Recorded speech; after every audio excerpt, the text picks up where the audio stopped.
Hello, welcome back to my channel. I hope everybody's doing good today. Happy Vlogmas number 9, I believe. I don't know. I keep losing track.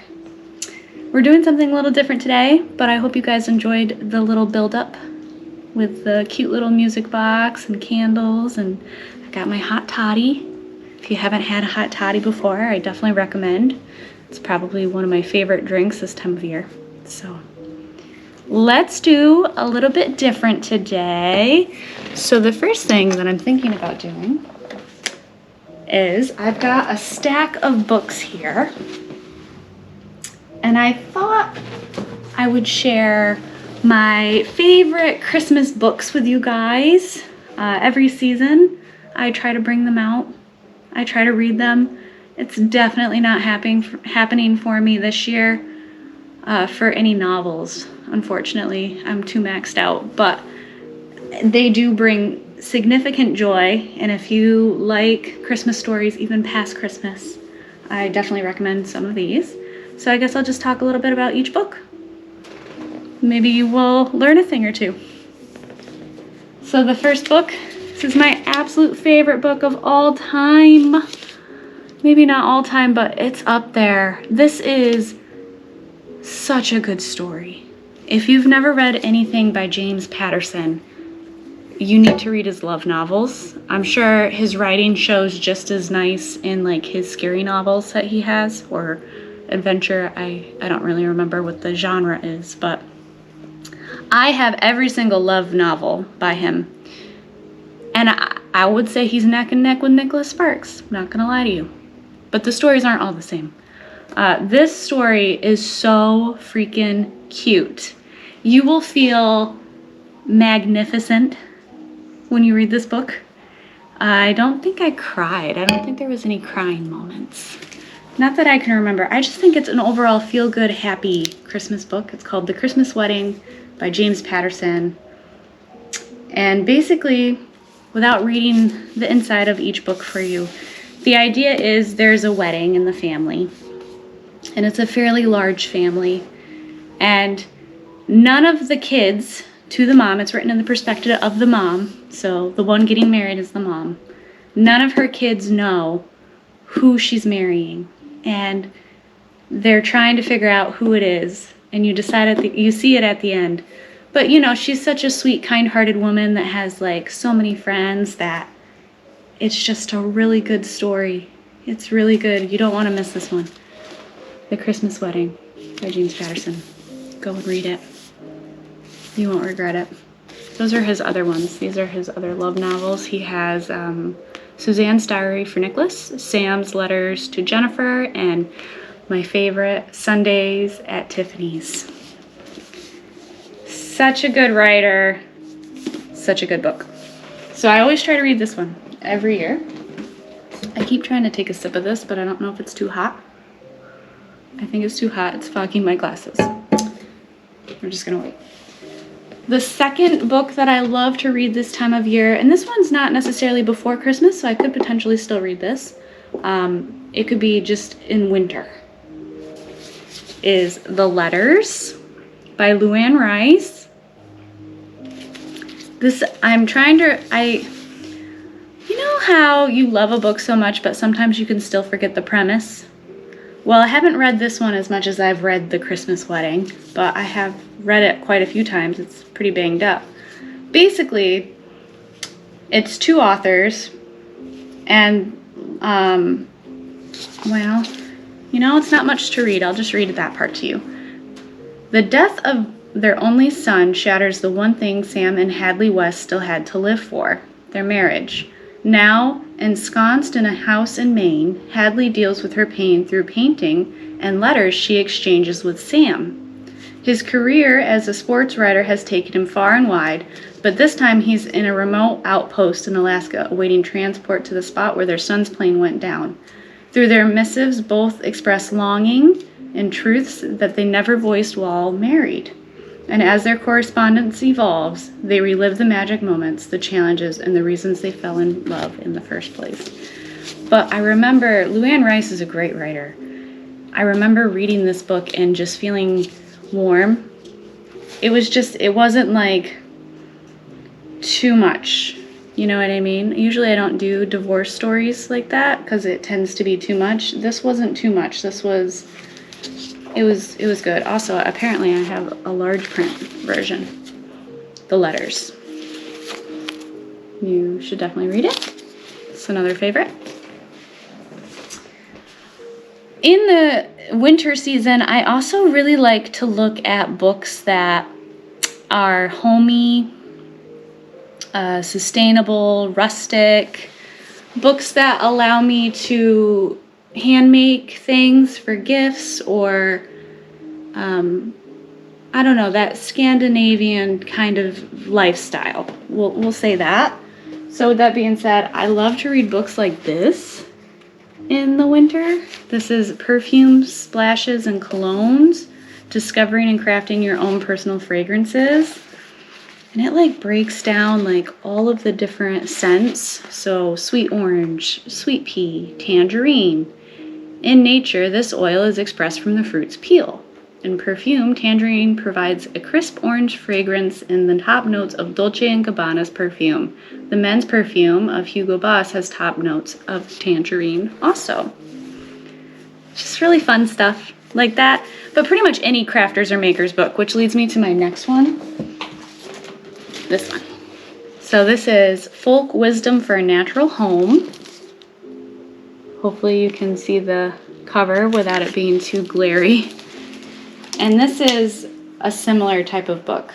Like it talks about decorating a house and what the front door represents and the hallway, the dining room, the kitchen. It goes through all of the rooms and it has like pictures in it, and it talks about wisdoms. So for example, this section, keep insects at bay in the nursery with pots of basil, lavender, or lemon-scented eucalyptus on the windowsill.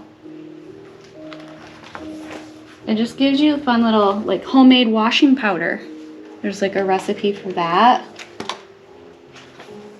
It's just a really cool book. You learn a lot from it. This is like a little poem. Twinkle, twinkle, little bat, how I wonder where you're at. Up above the world you fly, like a tea tray in the sky. That's Alice in Wonderland. Just books that remind me how life used to be. I'm a very old soul when it comes to that. I like to remember gathering and hunting, and not necessarily hunting, you know, in that sense, but just keeping home feel safe and sheltered and cozy, not super materialistic, using things that you can get from outdoors. I love that kind of stuff. Another thing I like to read this time of year is Bella Grace. If you guys have never opened a Bella Grace magazine, it's more like a book. It's amazing. My sister actually turned me on to these. I think she got them for my mom for surgery one time, and I most definitely took them home with me because they were too good. They're beautiful pictures and authors and quotes of fun things and stories for a Hugo lifestyle. And they have like prompts of things to do. So for example, this is this page and what it looks like. Men wearing bow ties, blue skies after rain, and a good cry. And this is a list of, tucked away in a desk drawer sat a list of all the things I love, which I wrote 3 years ago. Rediscovering it was much like slipping your hands into a jacket pocket and finding a $20 bill. This list will fill out some more, grow longer perhaps, and today it stands as a collection of those things that bring me peace in the world when life can get too busy. A hug from a child, raisin toast, blue skies after days of rain, a mug of hot tea, summer afternoons, wildflowers in milk bottles, a good cry, the Main Sky, Snow Days, Falling Asleep with My Husband, A Screen Porch, Old Wood, A Walk in Nature, Heart-Shaped Stones, stuff like that. And the whole, it's a little different, you know, everything, there's like quotes. I have lived many Zen masters, all of them are cats. And there's pretty pictures and fun prompts of being reflective in life and feeling good about what's in front of you. Being in the moment, really, is kind of what these are. And they're just so beautiful to read, and they make you smile, and the prompts are just a lot of fun. So this is Bella Grace. I recommend trying them out. 2 more, and then we'll be done with today's vlog. The Meaning of Christmas. I got this book gifted to me many years ago, and what I love about this book is it's so old that it's got beautiful scriptures on Christmas, poems, stories, like there's short stories in here, there's some illustrations, haikus, beautiful snow pictures. Let's see if I can give you an example. That's a story. You get the idea. I like it. It's heartwarming. Just has a bunch of fun tales and things to remind you of Christmas and how it came to be. And then last book is Norman Rockwell's Christmas book. There's illustrations that are just so cool in here. Let's see if I can find some for you. This also has, you know, a lot of hymns and poems. There's stories. See, like that's a Christmas story.